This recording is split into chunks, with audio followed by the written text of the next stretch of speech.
आज हम क्लास 8 की एक्सरसाइज 18C का सवाल नंबर 5वां कल हमने 1 से 4 तक आपको बताए थे। आज सवाल नंबर 5वां है। आज 18C का सवाल नंबर 5वां, एक वर्ग और एक वृत्त के परिमाप समान है। एक वर्ग और एक वृत्त के परिमाप समान है यदि दोनों के परिमाप 44 सेमी हो तो किसका क्षेत्रफल अधिक होगा और कितना अधिक होगा। तो देखिए, वर्ग का परिमाप बराबर है वर्ग का परिमाप बराबर वृत्त का परिमाप बराबर है 44 सेंटीमीटर। वर्ग का भी परिमाप 44 है, वृत्त का भी परिमाप 44 है। एक ही करके तोड़ लो। सबसे पहले वर्ग का परिमाप बराबर वर्ग का परिमाप बराबर 4 इंटू भुजा, और यहाँ पर परिमाप है 44, 4 इंटू भुजा की जगह पे a मान लीजिए। तो a बराबर आ जाएगा 44/4, a बराबर 11 सेंटीमीटर। तो वर्ग की भुजा कितनी आ गई? 11 सेंटीमीटर आ गई। तो वर्ग का क्षेत्रफल बराबर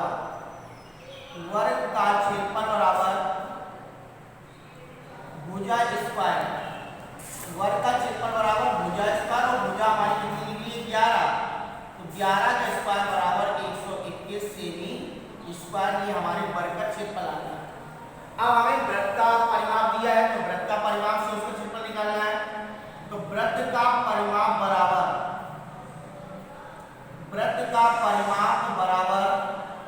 2 पाई r।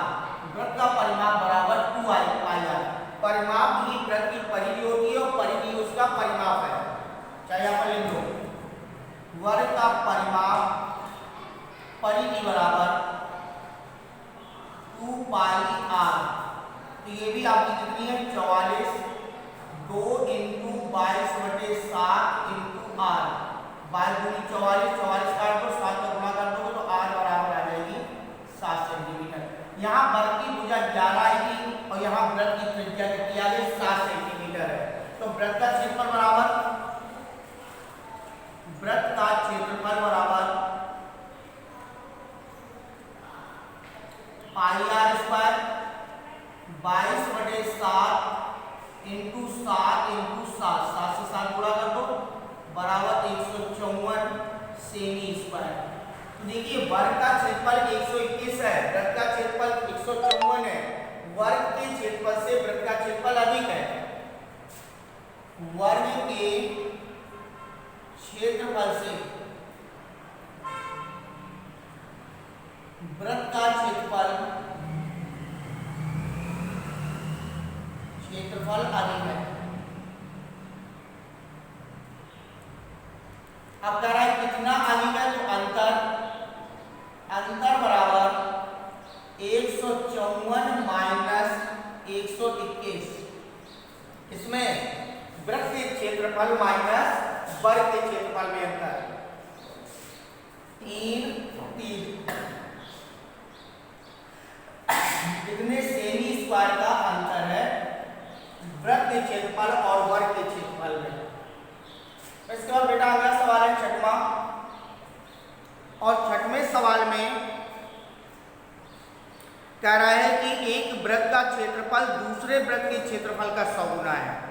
एक वृत्त का क्षेत्रफल दूसरे वृत्त के क्षेत्रफल का 100 गुना है। उनकी परिधियों का अनुपात ज्ञात कीजिए। तो यहाँ पर सबसे पहले मान लो कि माना एक वृत्त की त्रिज्या माना एक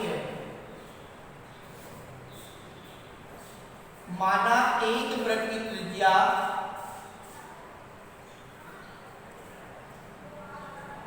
बराबर r1 और दूसरे वृत्त की त्रिज्या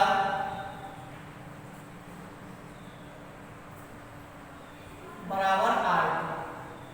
अब यहाँ पर कह रहा है कि एक वृत्त का क्षेत्रफल दूसरे वृत्त के क्षेत्रफल का 100 गुना है। तो एक वृत्त का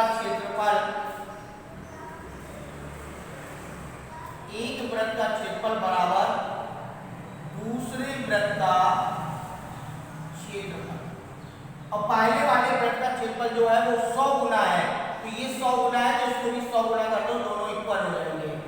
तो एक वृत्त का क्षेत्रफल बराबर दूसरे वृत्त के क्षेत्रफल इनटू 100। अब यहाँ दोनों पक्ष बराबर हो गए, तो एक वृत्त का क्षेत्रफल पाई r1 स्क्वायर और दूसरे वृत्त का क्षेत्रफल पाई r2 स्क्वायर इनटू 100। पाई से पाई दोनों तरफ कैंसिल कर लो, r1 स्क्वायर बटे r2 स्क्वायर बराबर 100 बटे 1। यहाँ पर आ जाएगा r1 बटे r2 का होल स्क्वायर बराबर 10 बटे 1 का whole square. Square square cancel कर लो, तो यहाँ पर आ गया r1 बटे r2 बराबर 10 बटे 1। उनकी त्रिज्याओं का अनुपात आ गया। अब कह रहा है कि उनकी परिधियों का अनुपात ज्ञात कीजिए। तो एक वृत्त की परिधि, एक वृत्त की परिधि बटे दूसरे वृत्त की परिधि, दूसरे वृत्त की परिधि। तो एक वृत्त की परिधि 2 पाई r1 और दूसरे वृत्त की परिधि 2 पाई r2। 2 पाई से 2 पाई कैंसिल कर दो, r1 का मान 10 है और r2 का मान 1 है। यहाँ पर हो जाएगा c1 बटे c2। तो c1 अनुपात c2 बराबर आ जाएगा 10 अनुपात 1। उनकी परिधियों का अनुपात जो है वो 10 अनुपात 1 है। अगला सवाल है, एक प्लास्टिक की आयताकार शीट, एक प्लास्टिक की आयताकार शीट 36 सेमी इंटू 24 सेमी माप की है। इसमें से 1 सेमी व्यास के 864 वृत्ताकार बटन काट करके निकाल लिए गए हैं। बची शीट का क्षेत्रफल ज्ञात कीजिए। तो यहाँ पर बची हुई शीट का क्षेत्रफल हमें ज्ञात करना है।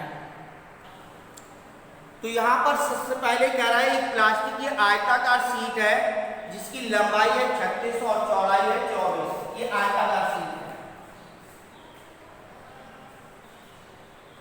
36 सेंटीमीटर लंबी है और 24 सेंटीमीटर चौड़ी है आयताकार शीट। इसमें से एक एक सेमी व्यास के छोटे छोटे बटन काट करके निकाल लिए गए हैं। ये छोटे छोटे बटन काट करके एक एक सेमी व्यास के बटन काट करके निकाले गए हैं। तो इसके काटने के बाद उस शीट में कितना आपका शीट का क्षेत्रफल शेष बचा है, उस शेष बची हुई शीट का क्षेत्रफल ज्ञात करना है। तो इस प्रकार से 864 बटन काट करके निकालेंगे। तो सबसे पहले आयताकार शीट का क्षेत्रफल, आयताकार शीट का क्षेत्रफल बराबर लंबाई इंटू चौड़ाई। आयताकार शीट का क्षेत्रफल बराबर लंबाई इंटू चौड़ाई, और लंबाई है 36 और चौड़ाई है 24। गुणा कर लो, 24 छक्का 144, हासिल 14, 24 के 72, 72 4 76 86 864 सेमी स्क्वायर। ये आयताकार शीट का क्षेत्रफल आ गया। एक बटन का व्यास, एक बटन का व्यास है 1 सेमी, तो त्रिज्या हो जाएगी 1/2 सेमी। यानी बटन का व्यास है, जितनी भी बटनें हैं सभी बटनों का व्यास 1 सेमी है, तो उनकी त्रिज्या हो जाएगी 1/2 सेमी। तो बटन का व्यास 1 सेमी है, वृत्ताकार बटन का, वृत्ताकार बटन का व्यास बराबर 1 सेमी, तो त्रिज्या बराबर 1/2 सेमी। तो इसका क्षेत्रफल निकालो। तो वृत्ताकार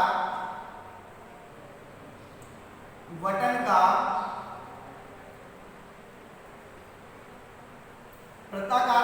का क्षेत्रफल बराबर पाई r स्क्वायर।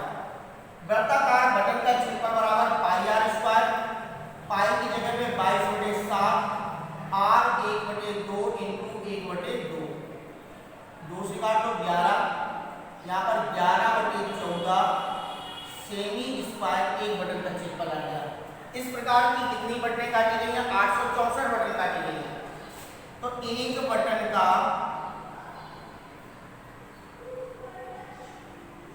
क्षेत्रफल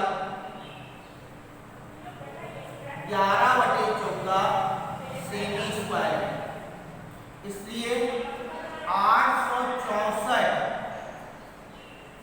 बटन का क्षेत्रफल बराबर 11/14 इंटू 864। 2 से काटो 7 बार, 2 से काटेंगे 4 3 2, 7 से नहीं कटेगी 7 6 42, फिर 12 बचेंगे, 7 1 7 से बच जाएगा। तो यहाँ पर कटेगी नहीं संख्या, गुणा कर देंगे 11 दूनी 22, 11 3 33, 2 35, 11 चौको 44 और 3 47 बटे 7 सेमी स्क्वायर। ये सभी बटनों का क्षेत्रफल आ गया। तो पूरी शीट का क्षेत्रफल ये है और बटनों का क्षेत्रफल ये। अगर पूरी शीट के क्षेत्रफल से बटन के क्षेत्रफल को घटा दें तो शेष बची शीट का क्षेत्रफल आ जाएगा। तो शेष बची शीट का क्षेत्रफल बराबर आयताकार शीट का क्षेत्रफल, और आयताकार शीट का क्षेत्रफल है 864 और सभी बटनों का क्षेत्रफल है 4752 बटे 7। 7 एलसीएम आ जाएगा, 7 चौको 28, 7 छक 42, 2 44, 7 56, 7 माइनस 4752 घटा दो 6, 14 में से 5 गए 9, यहाँ पर बचा 9, 2 और 1 बटे 7, 7 एकम 7, 7 56, 7 पना 35, 1 बटे 7 सेमी स्क्वायर। इतनी शीट आपकी बची हुई है। तो सबसे पहले आपको आयताकार शीट का क्षेत्रफल निकालना है, फिर एक बटन का व्यास यानी उन बटनों का व्यास 1 सेमी, तो उसकी त्रिज्या निकाल लेनी है। तो वृत्ताकार बटन का क्षेत्रफल निकाल लेंगे। तो एक बटन का क्षेत्रफल इतना निकला, तो इतनी बटनों का क्षेत्रफल इतना आ जाएगा। इन बटनों के क्षेत्रफल को शीट के क्षेत्रफल से क्या कर देंगे, घटा देंगे, तो शेष बची शीट का क्षेत्रफल आ जाएगा। इसके बाद है एक्सरसाइज का 8वां सवाल और अंतिम सवाल है। एक वृत्ताकार थाली का व्यास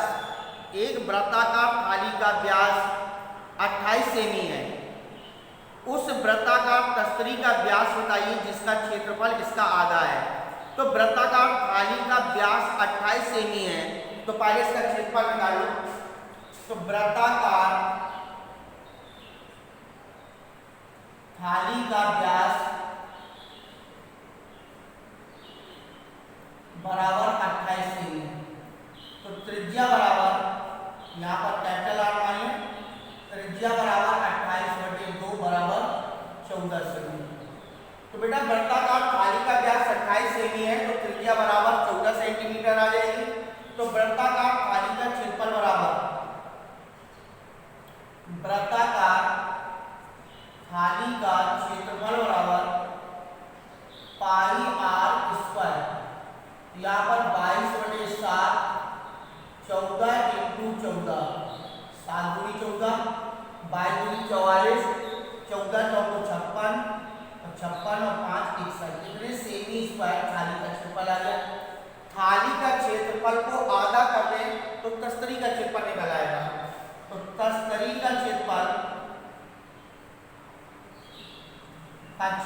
बराबर 1/2 थाली का क्षेत्रफल। थाली के क्षेत्रफल का आधा तस्तरी का क्षेत्रफल है, तो 1/2 इंटू 616 बराबर 308 सेमी स्क्वायर। ये 308 सेमी स्क्वायर से हमारे तस्तरी का क्षेत्रफल आ गया। तो आप तस्तरी का क्षेत्रफल लगा लो। वृत्ताकार तस्तरी का क्षेत्रफल बराबर पाई आर स्क्वायर, और तस्तरी का क्षेत्रफल है 308 बराबर 22/7 इंटू आर स्क्वायर।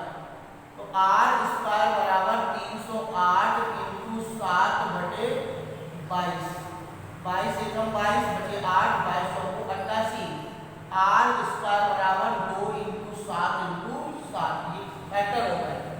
14 के पॉइंट में 2 इंटू 7 और 7 लिखा है, तो आर बराबर √2 इंटू 7 इंटू 7, तो आर बराबर 7√2 सेंटीमीटर। तो ये हमारे तस्तरी वृत्ताकार तस्तरी की त्रिज्या आ गई। और हमें तस्तरी का क्या निकालना है, व्यास निकालना है।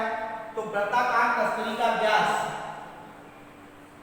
वृत्ताकार तस्तरी का व्यास बराबर 2r, 2 × 7√2 बराबर 7 × 14√2 सेंटीमीटर।